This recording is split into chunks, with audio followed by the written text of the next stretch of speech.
What is up, podcast people? Welcome to another day, another episode. What are you doing? Oh, you just grab the camera? You just saved my life. Sorry. We got Kayla and Noelle here with us. I'm Josh coming to you, and thank you for saving my life from that hair that was attacking me. If I had to bet, it was probably your hair as well. I think it was. That's why I wanted to make sure you didn't see it. So thank you for that. How are you guys feeling today? Feeling good. Why are you feeling good? Because I have the weekend coming up. Woo! No school. Okay. Kayla, how you feeling Play. today? I really want a bagel. You really want a bagel? Yes. Well, maybe God will provide after this episode in the form of us getting in our car and going to buy a bagel. All of us. We as in maybe Noelle and Kayla. But it's still going to be a great day. He's gonna go Frugal by himself. Bagels should sponsor us. You know, it's almost like you're going to leave the church to run towards something else. 100%. See what I did there? I see it. Transition set up. Today we're talking about Gen Z leaving the church but running towards Jesus, to where we still have a pursuit of Jesus, or still desire to have a relationship with Jesus, however do not like the organized religion part of the church, like the organizational institution building nonprofit way of saying the church. Also, just to define terms for the next 20 minutes, when we say the church, yes, we biblically know the church is the gathering of people. It's the gathering of Christians together that make up the church. So we fully understand that. We fully get that. And we are now going to kind of talk about, when we say Gen Z leaving the church, we are referring to the physical building, like that sliver of the church, the nonprofit, organizational institution, organized religion part of the church. So we're not redefining church. We're not saying, hey, the church is now a building and it's not the people. We're not saying that.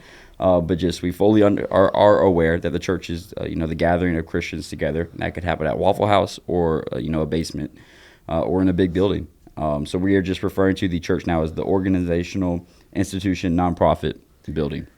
So Gen Z leaving that aspect of the church from the jump. What do you think are some reasons why Gen Z is leaving the church? And this is, when I say this is not an assumption, like there are statistics, just to shout out Pull out Barna his Research. handy dandy paper. Because I was not able to memorize these numbers in my head. So statistically, Gen Z is leaving the church. That's just not a assumption we're making. It's not like, hey, Billy didn't show up last week.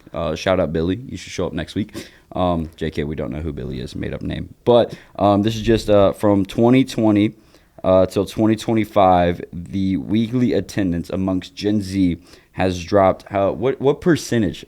Let's do a pop quiz. In 2020, what percentage of Gen Z was weekly attending church? Wait, what year are they comparing it to 2020. them? No, just in 2020. So rewind 5 years. We are now currently in the year of 2020. What percentage of Gen Z is weekly attending church? 10%. A little bit higher, a little higher. 23. 22%. So that's not, that's put 100 people in a room, 22 of them weekly attending church. And now from 2020 to where we're at today, 2025, what number do you think we're at? 17. 15. Close, right in the middle, 16. Yeah. Not yet. Which if you think, man, 22 to 16, it's only, 6%. But if you take that and you're dealing with thousands and thousands and thousands and thousands of people, that's a lot of people. And it's also trending the wrong direction. So we're not just assuming, hey, Gen Z is not attending the church. Studies, research, statistics, or just, the eye test. Walk into any church and say, hey, are there young people here? And see if there are young people there. So just all those things to consider with Gen Z leaving the church. Now answering the question, why? Why do you guys think they are leaving the church? I'm going to let Noelle go first on that one. I think one reason is being having church hurt that wasn't addressed, and it like you didn't address it 5 years ago, so now you're like, no, I'm still not gonna go, and it's something that you were never healed from. So and for the past 5 years you've been fine, so you're like, why do I need it? Or not seeing the importance of biblical community. So thinking it's just me and Jesus, I'm fine, I don't need church. So do you think it's we as in Gen Z, not in church because we don't understand the importance of it? Do you think that plays a factor? I think the importance of biblical community, because I feel like people who are like, oh, it's just me and Jesus, I can watch my sermons on YouTube. Like my church goes live, which Yeah. is a great resource if you can't be here. But just the aspect of like having other people to be with, I think that maybe it, like the I importance of feel it. like we're like the most independent, secluded. I Yeah. can do it myself. I'm not putting up with fake people, like generation in the entire world. And so I think you put all of that together and then you introduce them to a place of broken people. Yeah. I think it creates conflict. Yeah. So you would say then that it's the expectation that Gen Z puts on the church, and then the church not fulfilling that expectation. Partly, I Yeah. think. Are you talking about Christians? I'm saying, when I Or say in the general? church, I'm referring to the people now leading the church, making the decisions for the church, representing the church. So your volunteers, your small group leaders, your Yeah. staff, your pastors, your elders, your deacons, like whoever is putting their hands in and say, hey, I'm on this team Yeah. to run the church, as in the nonprofit organizational building, Sunday Yeah. morning gathering, and the people representing that happening. So would you say it's Gen Z or us putting expectations on the church, that group of people, and then those expectations not being met? I think so. Yeah. I feel like Gen Z fights for higher expectations everywhere. You see like the whole Gen Z Yeah, not just church. like workplace career crisis where everyone's like, Gen Z's so lazy, like they just leave their job if they're not dealing with it. And it's like, but then you have Gen Z being like, no, like we're not lazy, we're innovative, we leave because this is like toxic, talking about careers and stuff like that. But Yeah. I think it's the same thing. Like you have people bashing Gen Z for all of this stuff, but I think Gen Z again is the most like kind We of are like, the, statistically, this would align with that, the most justice-driven Yeah. generation. Like when we see something that is unjust, we are the ones out there protesting, the ones Yeah. saying something Yeah. about it. So I guess that could play in, like if you're in the workforce or at school or in a place and you see something that to you is unjust, just because you think it's unjust doesn't mean it is, Yeah. but just something that you independently see as unjust, and then you raise your hand or wave a red flag like, hey, what's going on? This smells fishy. And then when you don't see that unjust situation or that question you ask be handled correctly, then you're like, okay, I can just go somewhere that else. one maybe like, and I have literally no numbers research on this, but maybe like Gen Z is less likely to give grace. I feel Mhm. like at least, but and it might just be how young we are, because you do see like older, wiser people. They just know that like something's gonna come up, give grace, receive it, like all that stuff maybe. So it might just be an age thing. But I do think like us as Gen Z, we kind of like hold grudges and we don't kind of give grace as quickly as what you've seen in older generations. Yeah, it's kind of like one and done. Yeah, it's like Yeah. fool me once, shame on you. Fool me twice, it's not gonna happen. Yeah. No, I think those are all valid reasons, and I can see that play out. Like a lot of ingredients to make this cake, What do if you will. think? What do How's your cake made, Joshua? my cake be made? I think it can boil down to Gen Z or people in, and this is the church wide, not just speaking, singling out Steel Creek Church. I think Steel Creek Church is the best church on the planet, and everybody should come hang out with us on Sunday mornings, Monday nights. But speaking for the church wide, that we have people in leadership positions or positions of authority that aren't ready to be in those positions. So when Gen Z comes and we raise the red flag and we ask the questions, or like, hey, with whatever it may be, and we present that to, the pastor, the volunteer, the small group leader, the, whoever, that situation gets fumbled, or that question doesn't get Yeah. answered, or it's only a half answer. And then Gen Z's like, dude, what? Right? Yeah. So I think it could boil down to people being in positions that they're not ready for. So when somebody comes up like Gen Z, right, we ask like a very hard theological question. We ask of, like, the most questions I mean, constantly. and there's nothing new under the sun, right? Yeah. The generation before us, when they were 25, we're probably asking a lot of questions. The generation, like nothing new under the sun. Yeah. But I think it's a lot more prevalent now. Yeah. Because of the desire to not tolerate it. Like I think our tolerance is very low, which is not a good thing. That goes back to grace and forgiveness. So you pull up to your church, you ask your pastor, hey, my friend was just sexually assaulted, and you're telling me God's so good. Help me make that make sense, right? And the pastor's like, man, maybe intellectually knows how to theologically answer that question in his head, but to communicate that to that person with sensitivity and care, whoever's in that situation is like, dude, you didn't handle this well or answer that correctly, so I'm not going to tolerate that. Yeah. So then maybe leaves the organizational part of the church, and that's just one situation or example, but I think there could be many more. Yeah. Or like they go up and ask the same question and the pastor doesn't give an answer, they assume the worst. You know what I mean? Yeah. You know what I'm saying? Maybe give us an example. Okay. Use Johnny and Susie. Okay. So Johnny comes up on whatever and he's like, hey, like predestination and free will, how does that like work together? And the leader's like, yeah, man, like Romans 8:28, everything works together for whatever. And then he leaves and he's like, okay, well, I didn't get my answer, so I'm going to assume it doesn't. And I got you. You know what I'm saying? Yeah. And then they're like, okay, I don't know. Help me No, out I get what you're saying. They assume an answer, but they also find an answer that's incorrect, right? Yeah, hey, I'm going to go. Yeah. I'm going to go to the person that I think has the correct answer, right? Yeah. You know, the pastor, the small group leader, the worship leader, the volunteer, you know, whoever is in that position of authority. And if they're not able to answer that question soundly, then they'll run to, man, but I saw on TikTok this pastor said this Yeah, I one was going to thing. ask, is this report like in-person services? Yeah, in person. Okay.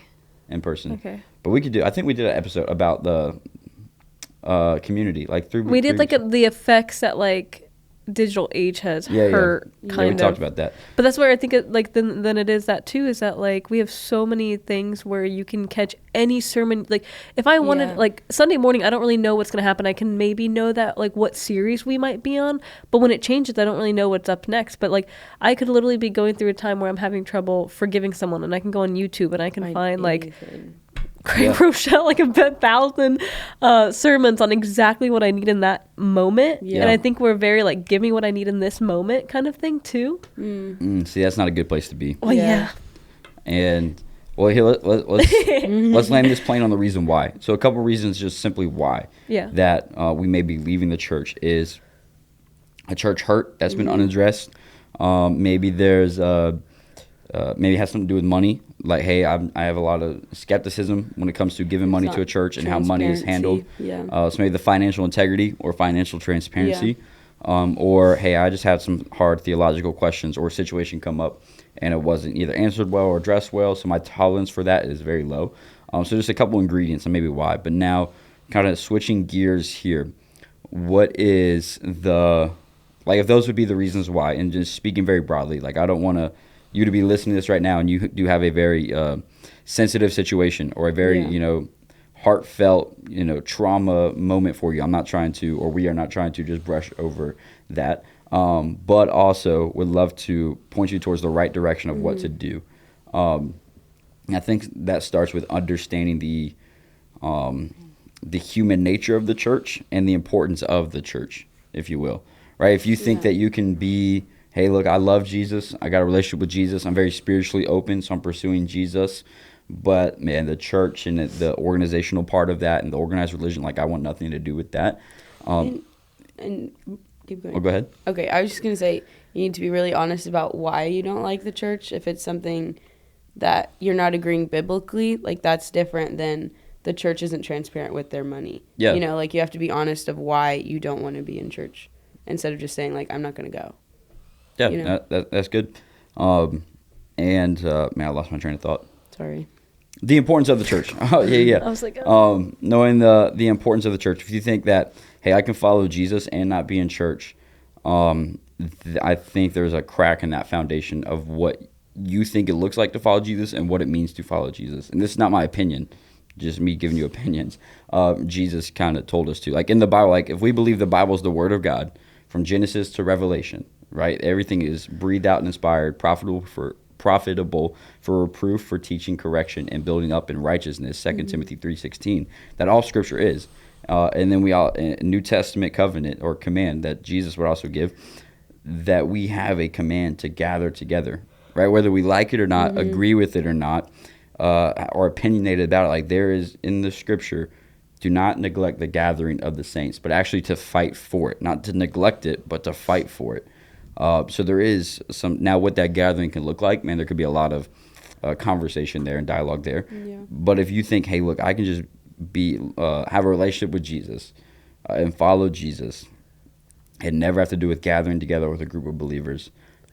You're not following Jesus, in a sense, because I think you're separating two things now. You're separating your salvation from your sanctification. Because you can go into heaven and not show up to a church building on a Sunday morning, 100%. Right? Just showing up to a church building on a Sunday morning or being with a group of believers is not a ticket into heaven. Your salvation is secured in Jesus and Jesus alone, not because you show up to church or don't. And at the same time, after you've been saved, you are now on this journey of sanctification, which means to be made holy. So for you to be on this journey of sanctification, for you to be everything you are to be in Christ, to fulfill your purpose and be as holy as you can't do that without gathering together with a group of believers. You can't. So that would be my kind of wake-up moment for us, if you will. Like, yes, you can have a relationship with Jesus, but are you going to be able to walk out in your sanctification and fulfill every purpose that God has called you to be without gathering together with a group of believers on a consistent basis? No. And that's just, the hard, lovingly kind of truth, but also the encouragement of, hey, look, if I know I love Jesus, and I know I want to follow Jesus, and I want to be everything that God has for me to be, and to grow the kingdom, and to do those awesome things. All right, now, what does it look like for me to gather with a group of people on a consistent basis? Then ask yourself that question, and wrestle with that, and find an answer. Like, what if they have went through, like, trust issues with the church? They're listening to this right now, and they're like, You don't know how. I don't know how to go back, because I'm going to go back, and then one thing's going to set me off. Like, what do you do? What do they do? Go back. But then, like, they go back and the same thing occurs again and again. Like, and this is what I say about go back. Like, you don't just go back, sit in a chair, listen to 3 worship songs, a sermon, and leave. Yeah. No, but you go back and address the issue. Yeah. Right? You no longer sleep under the rug. You don't just dwell in it anymore. With whatever the situation was, you go back and address that issue. Right? You go back to the pastor, the volunteer, the small group, whoever, and say, hey, I had this question, and you guys answered it this way, and it did not sit well with me. Can you take another crack at it? Or, hey, this situation happened to me and it was fumbled. Maybe there's some stuff in it I can own. Maybe there's stuff in it you can own. But can we reconcile this now? Like, you go back with a heart to reconcile, 100%. Do you think there's a timeline of, like, this happened one Sunday, you need to go back the next Sunday? I think it's okay to, if you need time. Church is open throughout the week. Go talk to them on Monday. True. Yeah, right. 24/7. Knock on that office door. There is no numerical timeline. Like, I think it's okay if you need to, like, 100%. take a step back and heal, for sure. No. But here, don't mistake what I'm not saying. What I'm not saying is that in 6 days, or what I am saying is that in 6 days or 1 week, you have to be in church the next week and heal, and be good. Not saying that. But what I am saying is that you need to be showing progression. Don't let it go unaddressed. Like, you need to be showing some fruit, right? If you're in a hole, if you will, a hole of trauma, a hole of hurt, like you're in some type of pit and you're in a hole of trauma and a hole of hurt. I heard it was said, this was a great illustration for it. And the pastor just looks at you inside your hole and says, hey, get out of that hole, because you can't, your trauma, your healing, the unanswered question, whatever it is, suck it up, get out of the hole, and let's keep moving forward. Like, that's the wrong way to handle that situation, right? I was like, wait a second. That's the wrong way. On. And if that's you right now and you had that experience, I'm sorry, man, that was you were sinned against by another sinner. Welcome to the human reality. And another wrong way is for, friends or pastors or church leaders or whoever to jump in that hole with you and to say, hey, look, it's okay. Like, man, hey, let's just spend our time here. Let's hang out here. Hey, let's just get really comfortable in this pit that we're in.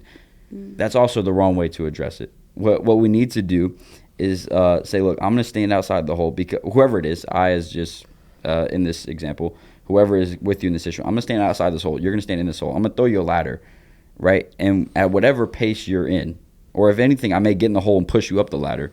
And whatever that speed or timeline looks like for you to get out of that hole, man, if it's 1 day, 1 month, 1 year, 10 years, whatever that looks like, man, if we're just moving an inch a day, that's okay. But we got to be showing progression to getting out of the hole, right? So if I just jump into the hole with you, say, hey, look, man, let's just let it build up. Let's never address it. Let's let this wound now get infected versus get healed. Like, that is unloving for me to do to you. And if I just stand up, if I just look outside the hole and bully you while you're in it and say, hey, just suck it up, that's unloving for me to do. So what do you do if you see that, like, someone's in the hole and someone else just jumps in with them? Yeah. Like, what do you do as an outsider? You're like, that is not the healthy way to heal. Just that, right? Go and tell them that. Okay, yeah, but, like, then what? No, like you go and say, hey, look, guys, with Johnny and Sarah, you guys are in this hole now. Hey, and I just want to let you know, if healing is the goal, if that is your goal, then what you're doing right now will not get you to that goal. It'll just leave you unhealed. And paint that picture. Just say, hey, look, I'm here and I want to help point you guys towards healing. And if you will give me permission, I would ask that question. Hey, do you guys give me permission to jump in this hole with you, but also help you get you out of it? Like, I wouldn't just force myself into that situation. Yeah. I would ask for permission. Like, hey, can I have permission to jump in this hole with you? But also, you're giving me permission to help push you out of it. And that pushing you out of it, that timeline can be at whatever speed, whatever pace you like. But you're giving me permission to step into that situation and permission to push you out of it, or work with you out of it, or throw the rope ladder, whatever it may be. And if they say no to that, if they're like, no, look good, I don't want you here, I would just pray for them. I would continue to pray for them, continue to check in on them. I'll look for a person of peace. Like, if they're not a person of peace, where they're like, they have the desire to find freedom and healing, I would let God work on their heart, and then when God opens that door, to then jump into that hole. So is that what you would recommend to like us being Gen Z, if we see this happening? Like, is that how we can help the situation? It's basically that. Depends. Like what can we do as the Gen Zs that are in church, like, fix this or figure it out? Like, obviously, like, it's not our job to fix it. It's our job to pray and, like, just be the hands and feet. Man, let's go.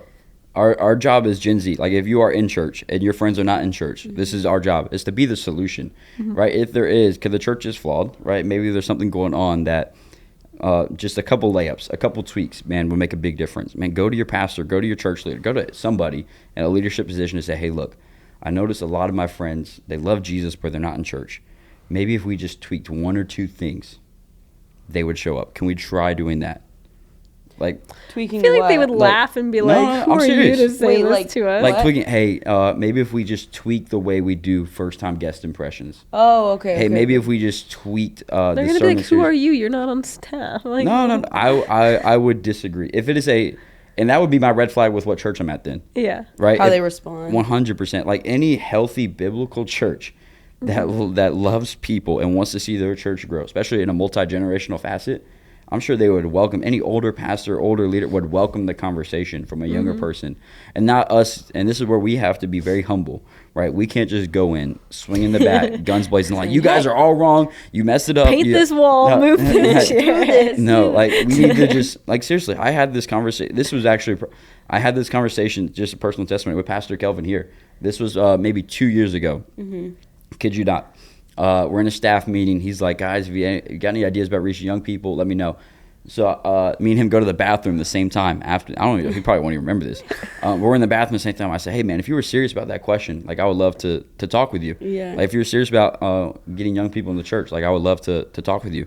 And that was in the bathroom. So he said, yeah, let's do it. So the next day we met, and I kid you not, I do tend to have this tendency sometimes to just come in guns blazing, but in this situation, I did not. Definitely learning that is not the best approach. But very humble, like, hey, these are some things I see. If we just did these little layups, game changer. And he was totally open and actually followed through with them. Yeah. So that's my encouragement, that any young person, any Gen Z, and you're like, hey, my friends are not here, and I think they could be if we just a little layup here. But come in humbly to present that solution, but also to say, hey, look, I'm willing to be a part of it. Like, I'm not just going to point out what we need to change or should change, but I'm going to assist in being that change. And then go to your friends and say, hey, look, guys, like, I talked to the pastor. Hey, look, we're actually singing songs from 2020 instead of 1870. All right, hey, look, guys, you guys should come. Not hating on him by any way, shape, or form, but to be the bridge on both sides, right? Yeah. Be the bridge. Go to your friends. Be like, hey, guys, this is a healthy church to be at. We should show up to it. Hey, church, let's make this a little healthier in this way to get these guys in.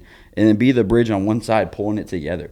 Like, that would be my encouragement to you guys, is to be the solution, that you can be the bridge on both sides. Yeah. Find the healthy church, get planted there, and pull your friends in, and vice versa, pull the church towards your friends, and to be that bridge in the middle. Yeah. Bridge. Man, let's go. Well, appreciate you guys today for this episode. Gen Z leaving the church but running towards Jesus. Man, there's a lot of reasons why we're doing it. And could be valid, and at the same time, to follow Jesus the best way we can, we need to not neglect the gathering of saints. So love you guys, and we'll be back next week, same time, same place, for another episode. Peace out.